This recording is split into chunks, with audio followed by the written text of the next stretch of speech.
사도행전 28장 1절부터 6절 말씀입니다.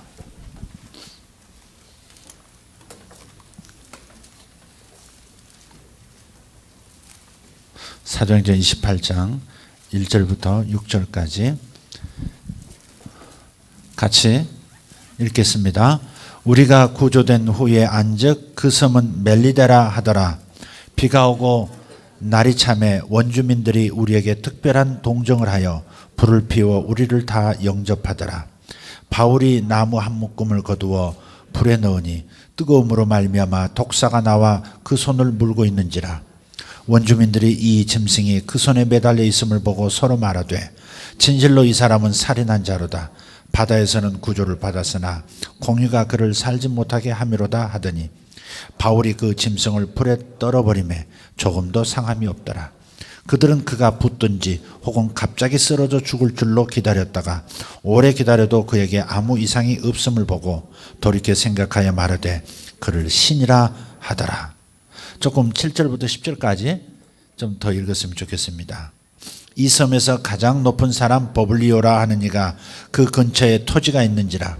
그가 우리를 영접하여 사흘이나 친절히 머물게 하더니 버블리오의 부친이 열병과 이질에 걸려 누워있거늘 바울이 들어가서 기도하고 그에게 안수하여 낫게 하며 이러므로 섬 가운데 다른 병든 사람들이 와서 고침을 받고 후한 예로 우리를 대접하고 떠날 때 우리 쓸 것을 배에 실었더라. 아멘. 채소 온 붙었다 그런 말이 있죠. 아시나요? 죄송합니다. 오후에 식사하시고 말씀 듣는데 채소 온 붙었다. 그냥 어디 가다가 돈을 잃어버린 거예요. 그래서 이제 할 수 없이 이제 가다가 도중에 돌아오는데 어쩌다 저쩌다 툴툴을 가는데 똥을 밟은 개똥을 밟았어요. 그런 걸 채소 온 붙었다. 더 심각하게 채소 온 붙은 경우도 있습니다. 그래서 집에 그대로 들어가면 냄새 나니까 내과에 가가지고 막 열심히 신발을 신고 그 다음 또 막 뚝으로 올라와서 걸어가는데 돌불에 걸려서 넘어져서 무릎 까졌다. 채소에 옴 더블로 붙었다. 정말 이게 채소에 옴 붙은 걸까요? 사도 바울이 로마로 재판받으러 가는 거예요. 사도행전 28장 그 얘기는 그 얘기거든요. 27장에서 근데 배가 파선이 돼버린 거예요. 배에 구멍이 났어요. 배가 다 산산이 쪼개져 버렸습니다. 암초에 잠깐 걸렸다가 다 흩어져 버렸어요. 네. 그래서 호송하던 로마 군인들이 죄수들을 그냥 도망갈까 봐 다 죽이려고 작정하는 것을 바울이 죄수이면서도 설득을 해서 그동안 몇 달 동안 항해하던 과정에서 신뢰를 얻었기 때문에 바울의 말을 다 들었단 말이에요. 원래 파선당하고 큰 일이 있을 거니까 지금 가지 말고 여기 멈췄다가 가라 그랬거든요. 근데 이 바다에서 잔뼈가 굵었다고 하는 선장이 그대로 가자 해가지고 그런 일 없다 가자 그래가지고 파선이 된 거예요. 그러니까 이 사도 바울을 이제 죄인의 신분으로 지금 재판받으러 로마에 가고 있지만 그의 보이지 않는 무언 권위를 인정한 거죠. 그래서 죄수를 죽이려고 하다가 장교가 죽이지 말자. 도망 못 간다고 했으니까. 그게 아니나 다를까 다 도망 못 가고 한 섬에 다 이게 해변으로 파도에 밀려서 혹은 헤엄쳐서 도착합니다. 그게 바로 몰타 섬입니다. 몰타 섬. 근데 그래서 겨우 살았단 말이에요. 바다에서 살았어요. 이게 하나님의 은혜 아니겠습니까? 네. 살아서 육지에다 섬에 들어왔단 말이에요. 그런데 너무 이제 바다에서 몸이 식어가지고 그래서 이제 이 몸을 녹이기 위해서 불을 피웠는데 이 나무를 이제 더 자꾸 이제 넣어야 이게 불이 계속 탈 거 아니에요. 근데 사도 바울도 이렇게 나무 한 덩치 들어서 옮기다가 그 속에 있던 뱀. 근데 그 절박할 때 생각할 것은 바로 하나님은 망하게 하는 계획이 아니라 흥하게 하는 계획을 갖고 계신다. 내 길을 닫으셨다면 내가 원하는 길을 닫으셨다면 당신께서 원하는 또 다른 새 길을 열고 계시고 더 큰 계획관대로 접어들도록 인도하고 계신다 하는 것이죠. 그런 믿음은 우리한테 항상 있어야 합니다. 어떤 사역적인 면만이 아니라 여러분 직장에서 여러분 가정에서 일어나는 일들 속에서 여러분이 하나님을 여러분의 삶의 드라마의 작가로 여러분이 완전히 모셔드려야 돼요. 당신만이 나의 인생을 당신의 이야기로 기록할 수 있는 자격이 있으신 분입니다. 주님, 내 뜻은 사라지고 주님의 뜻이 내 삶에 당신의 친필로 기록되어지기를 원합니다. 할렐루야. 한번 보십시오. 일생은 하나님 모르고 주님 모르고 세상에서도 좀 소외당한 채 살아가고 있는 한 남자, 아니 두 남자, 예수님께서 십자가에서 달려 죽으시는 그날 그 시간 곁에서, 양 곁에서 죽어가는 두 남자를 생각해 보세요. 두 남자가 처음에는 다 예수님을 조롱합니다. 네가 하나님의 아들이면 어쩌고 저쩌고 조롱합니다. 끝까지 자신의 고집, 자신의 사상, 자신의 악을 버리질 않습니다. 그런데 나중에 한편의 강도, 어느 편인지는 모르지만 한편의 강도는 저쪽에서 계속해서 악한 말을 하고 있는, 조롱의 말을 하고 있는 강도를 향해서 입 닫으라고 말하지 않습니까? 이제 깨달은 거예요. 이분이 누구라는 것을. 자신이 얼마나 치명적인 죄의 독을 품고 살아온 사람인지를 깨달은 거예요. 그래서 너와 나는 우리 죄 때문에, 자신의 죄 때문에 지금 죽어가지만 이분은 자신의 죄 때문에 죽는 분이 아니다. 그러면서 곧바로 주님에게 간곡한 탄원을 드리죠. 주님, 주님의 나라에 임하실 때, 당신의 나라는 보이지 않는 나라, 육안으로는 보이지 않는 나라인 것 같은데 당신의 나라에 임하실 때, 천국에 임하실 때 나를 기억해 주시옵소서. 주님께서 즉시 말씀하시죠. 네가 오늘 나와 함께 낙원에 있으리라. 할렐루야. 여러분, 여지껏 내 삶을 내가 망쳤다 할지라도, 그래서 자책감과 수치감 속에 살고 있다 할지라도 그 마지막 한 줄을 그분께서 쓰시게 하면 되는 거예요. 마지막 내 인생의 중요한 결말을 그분에게 주도권을 드리고, 주님 어찌되든 당신께서 나의 남은 인생을 쓰십시오, 이렇게 드리면 그분께서 최상의 삶으로 인도하시는 것이죠. 최악의 상황을 최선의 삶으로 바꾸시는 거예요. 하나님은 어떠한 지경까지 떨어진 사람이라 할지라도 망하게 하는 것이 목적이 아니라 흥하게 하는 것이 주님의 목적이다. 죽이려는 목적을 가지신 분이 아니라 살리고 싶어 하시는 분이시다. 내가 할 일은 뭐예요? 그분을 믿어드리고 그분이 내 인생의 주관자이신 것을 인정해드리고 더 이상 내 힘을 가미하지 않은 순수한 주님의 힘, 주님의 지혜, 주님의 비전으로 내 인생이 인도되어지도록 나를 맡기는 것이죠.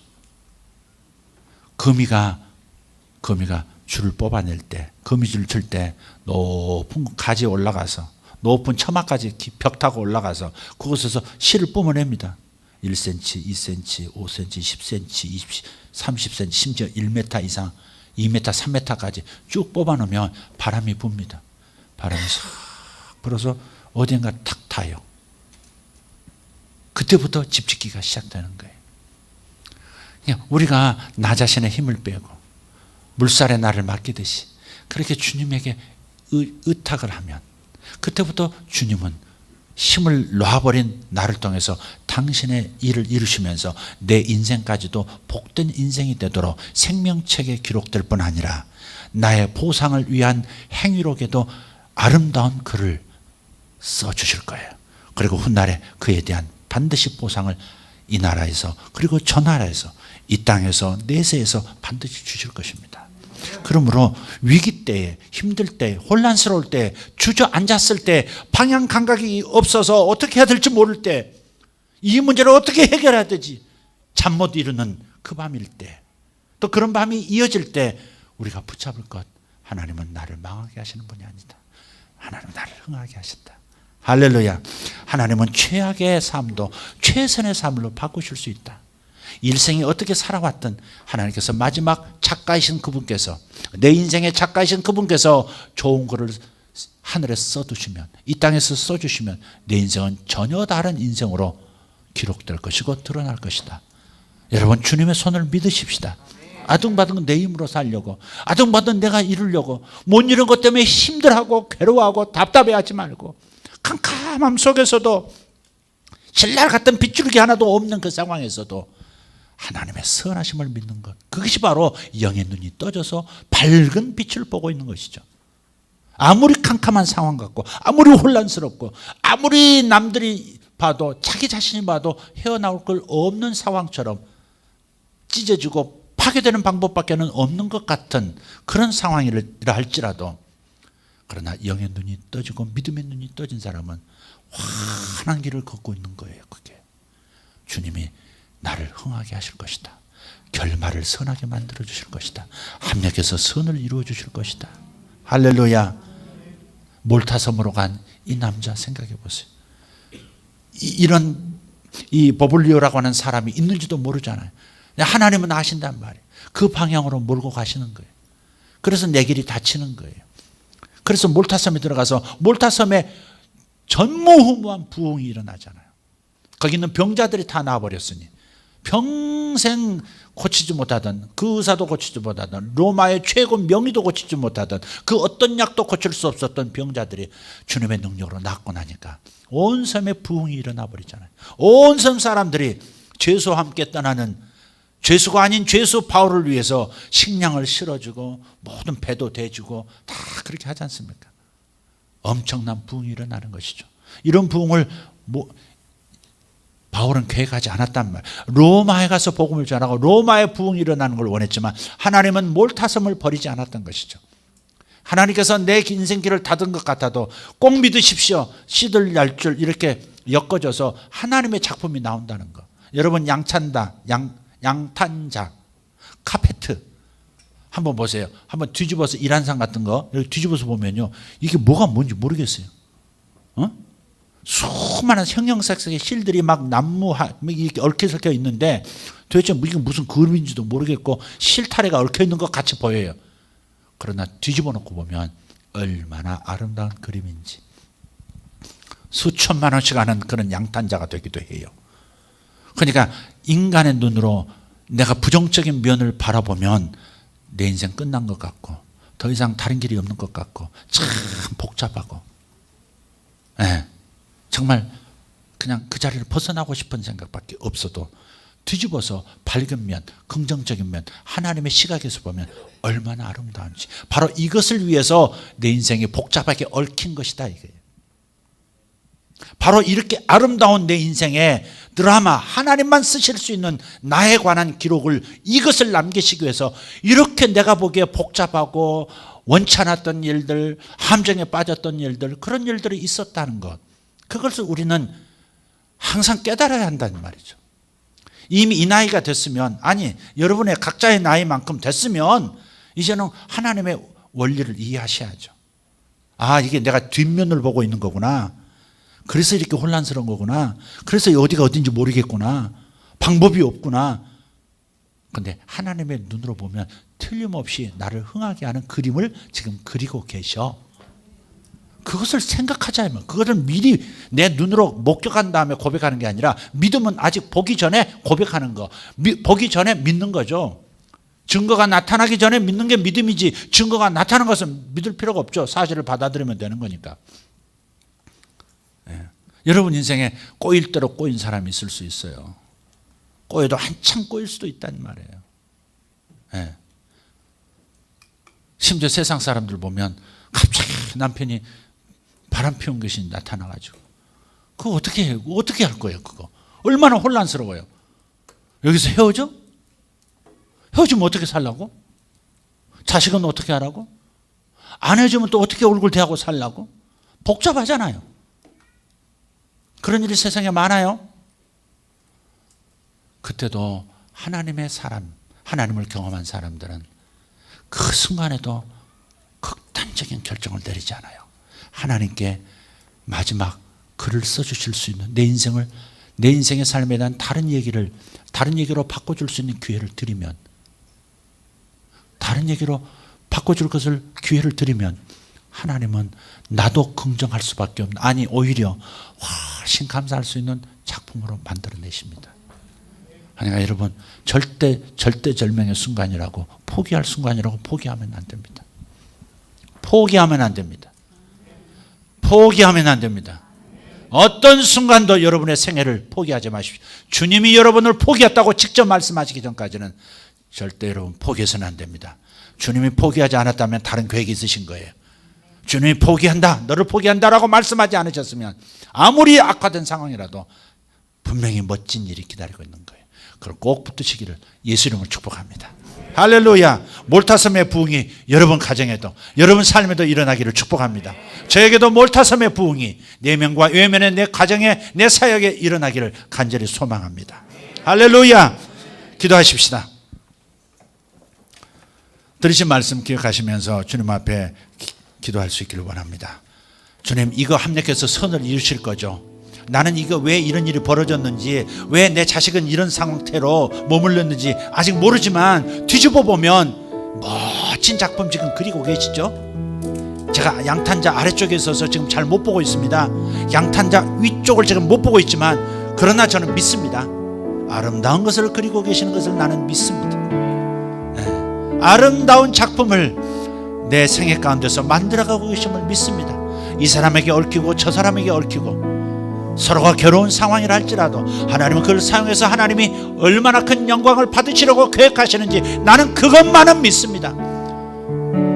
나침판이 흔들리듯이 지금 괴롭지만, 향방 없는 이 삶이 너무 무력하게 느껴져서 괴롭지만, 그러나 이것만은 나는 믿습니다. 당신께서 나를 흥하게 하시려고 지금 일하고 계시는 거, 계획하시는 거, 당신께서 나의 삶의 작가이실 것을, 편집가이실 것을 저는 믿습니다. 주님께 기회를 드리겠습니다. 마지막 그 모든 일의 순간순간의 일들의 마지막을 그 십자가 한쪽에 있었던 강도처럼 주님께 맡김으로써 위대한 결말의 인생이 되도록 하시는 것처럼 2016년도 주님께서 멋진 작품이 되도록 만들어 주실 것을 믿습니다.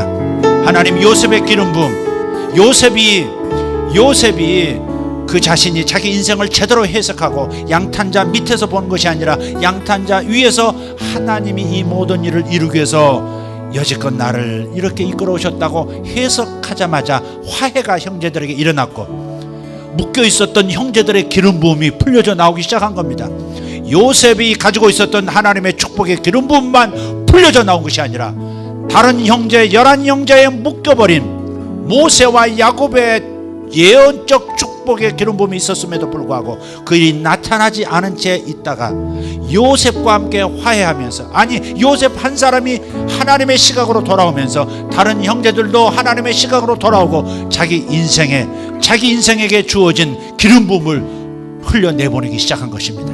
그래서 아셀 지파의 기름 부음, 나달리 지파의 기름 부음, 자유하고 노임받은 암사슴처럼 아름다운 소리를 내며 하나님께 영광을 돌리는 그런 기름 부음도 함께 나타날 걸 믿습니다. 우리는 요셉의 기름 부음을 통해서 요셉의 복을 받을 것입니다. 납달리의 기름 부음을 통해서 납달리 지파가 누렸던 복도 받게 될 것입니다. 우리는 함께 세트로 받는 것입니다. 한 사람의 기름 부음만 받는 게 아니라 한 사람을 통해서 모든 사람이 다 통하는, 함께 몰아주시는 그 복을 받는 것입니다. 믿음을 가지시고 이 시간 주님 앞에 한번 집중해서, 간절히 길게 말고 집중해서 짧게 5분 동안 집중해서 기도하고 우리 마치도록 그렇게 하겠습니다. 주여, 삼창하고 기도합니다. 고개를 숙이지 마시고, 이럴 때는